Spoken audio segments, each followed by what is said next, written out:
তোমার ওখানে যে গতিতে কাজ তুমি শুরু করেছিলে, হঠাৎ এমন কি হলো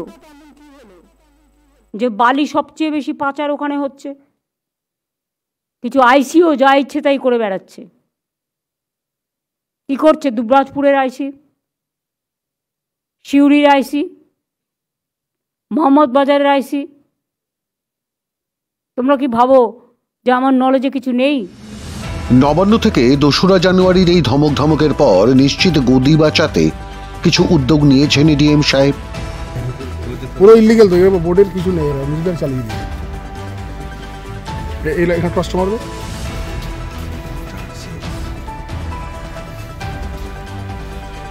ছেড়ে দাও, এই যে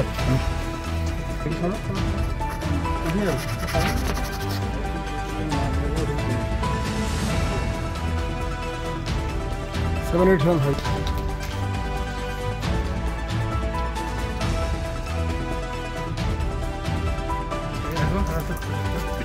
7775। ওকে, জল পড়ছে, ওটা দেখে নাও।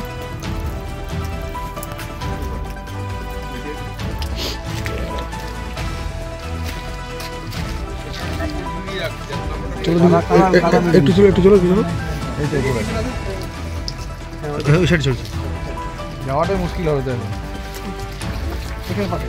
তো 7975 না? কিন্তু কি উদ্যোগ নিলেন তা এখনো সাধারণ মানুষের চোখে পড়েনি। তবে বেআইনি বালি কারবারিদের একটা অস্থায়ী অফিস ঘরের হদিশ মিলেছে। ঘর না বলে রীতিমতো বাড়ি বলাই ভালো। এমনকি কোথাও কোথাও কি পরিমাণ বালি উঠছে তাও বন্দী হচ্ছে সিসি ক্যামেরায়। আর উদ্ধার হয়েছে বান্ডিল বান্ডিল টাকা।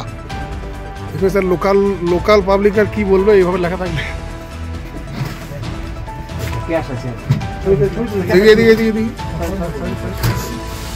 ছবি তোলো,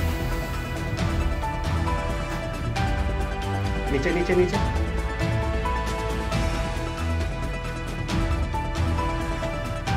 বন্ধ করো, নিচে নিচে রেফার করো, তার নিচে তার নিচে। এটা কি আছে? এটা লকার নেই। তুমি খোলো, তুমি খোলো। ওদিকে কি আছে? কিছু নেই। আপনি বলছেন কি? চলো ওটা খুলুন। চাবি আপনার কাছে আছে, খুলুন। ভাঙবো কি? ওটা ভেঙে দেবো কি? হাতে দেন।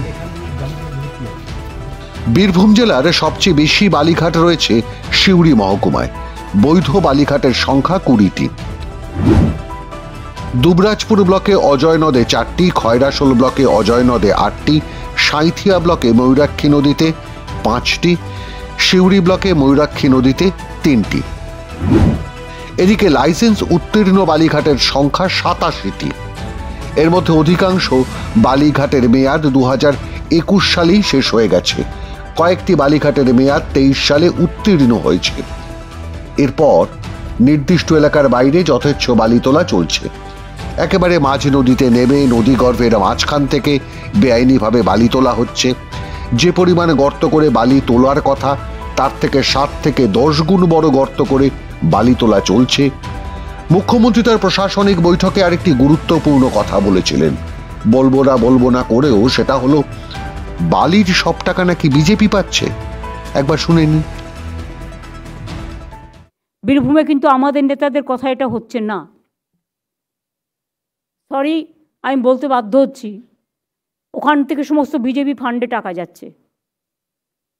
আমি চাই না কোনো পলিটিক্যাল ফান্ডে যাক। তৃণমূলেরও যাওয়ার দরকার নেই, বিজেপিরও যাওয়ার দরকার নেই, সিপিএমেরও যাওয়ার দরকার নেই। যদিও অবৈধ বালি তোলার টাকা বিজেপি পাচ্ছে কিনা তার কোনো প্রমাণ প্রশাসনিক বৈঠকে রাজ্যের মুখ্যমন্ত্রী দেননি। অভিযোগের নামে অভিযোগ করেছেন, যার উল্টো দিকে সিউড়ির মানুষজন বলছেন এতদিন অবৈধ বালি কারবারিরা যে মাসোহারা পৌঁছতেন সেই পরিমাণ মাসোহারা কি পৌঁছচ্ছে না নির্দিষ্ট জায়গায়। সেই কারণে কি মুখ্যমন্ত্রীর এই অভিযোগ? তাহলে কি বীরভূমের পঞ্চায়েতে পঞ্চায়েতে কান পাতলে যে কথা শোনা যায় তা সব সত্যি? 2022-23 আর্থিক বছর থেকেই বালি তোলার টেন্ডার দেওয়া হয়নি। সরকারি নির্দেশেই বন্ধ করে রাখা হয়েছে টেন্ডার। কেন, কার স্বার্থে কেউই জানেন না। মুখ্যমন্ত্রী 3টি জায়গার ওসির নাম করে ধমকেছেন ওই প্রশাসনিক সভা থেকে। কিছু আইসিও যা ইচ্ছে তাই করে বেড়াচ্ছে। কি করছে? দুবরাজপুরের আইসি, সিউড়ির আইসি, মোহাম্মদ বাজারের আইসি। তোমরা কি ভাবো যে আমার নলেজে কিছু নেই? আমি এখান থেকে বসে সব খবর রাখি। অর্থাৎ ওসিরা ওই অঞ্চলের বালি তোলার টাকা জমা করাচ্ছেন না কেন, তাই কি বলতে চাইছেন মুখ্যমন্ত্রী মমতা বন্দ্যোপাধ্যায়? কারণ মুখ্যমন্ত্রী জানেন এই অবৈধ বালি পাচার হয় পুলিশ ও স্থানীয় প্রশাসনের মদতেই, যার মাথার ওপর থাকেন তার দলের নেতারা। আর সিউড়ি, দুবরাজপুর ও মোহাম্মদ বাজার এই 3 থানা এলাকার মধ্য দিয়েই চলে যথেচ্ছ বালি পাচার।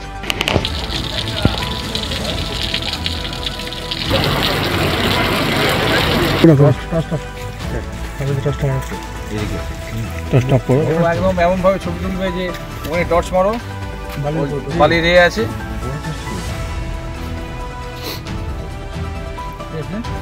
এটা বেস্ট কোয়ালিটি স্যার, এখন তো এর থেকে ভালো কিছু পাওয়া যায় না। জাতীয় পরিবেশ আদালতের নির্দেশে নদীর বুক থেকে ইচ্ছে মতো বালি তোলায় 2016 সালেই নিষেধাজ্ঞা জারি করা হয়েছিল। মাইনর মাইনিং এর শর্ত পূরণ করে একমাত্র অকশনের মাধ্যমেই নদী থেকে বালি তোলার অধিকার অর্জন করতে হতো লিজ প্রাপ্তদের। এখন বালিঘাটের লিজ নিতে হলে West Bengal mineral development and trading কর্পোরেশনে আবেদন করতে হয়। গোটা জেলায় মাত্র 9 জন মাইনর মাইনিং এর শর্ত পূরণ করে একমাত্র অকশনের মাধ্যমে লাইসেন্স পাওয়ার যোগ্য বলে বিবেচিত হয়েছিল। 2023-24 সাল থেকে অকশন বন্ধ করে দেয় রাজ্য সরকার, অর্থাৎ কাউকেই কোনো লাইসেন্স দেওয়া হয় না। কিন্তু তার জন্য বালি তোলা তো আর বন্ধ হয়ে যায়নি। সেই বালি তোলার টাকাতেই তৃণমূলের কোনো কোনো নেতার মাথায় 5.5 কেজির মুকুট ওঠে বছরের শুরুতেই, যার আজকের বাজার মূল্য 47.5 লক্ষ টাকা।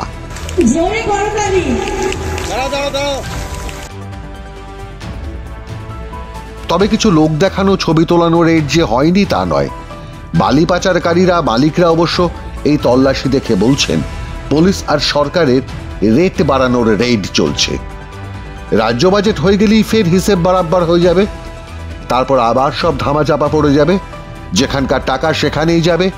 তবে চড়া হারে মাসও হারা জুগিয়ে যেতে হবে। আর একবার বাজারে দাম বাড়লে সে দাম তো আর কমে না। তাই বাজারে বালির রেট বাড়বে নিঃশব্দে। সাধারণ মধ্যবিত্ত মানুষ বাড়ি বানাতে চড়া দামে বালি কিনবে, টাকা উঠে যাবে বেআইনি বালি ব্যবসায়ীদের, আর মাঝখান থেকে ব্যবসা করে নেবে ফোরেরা, রাজনৈতিক নেতারা। মাধ্যম, ব্যুরো রিপোর্ট।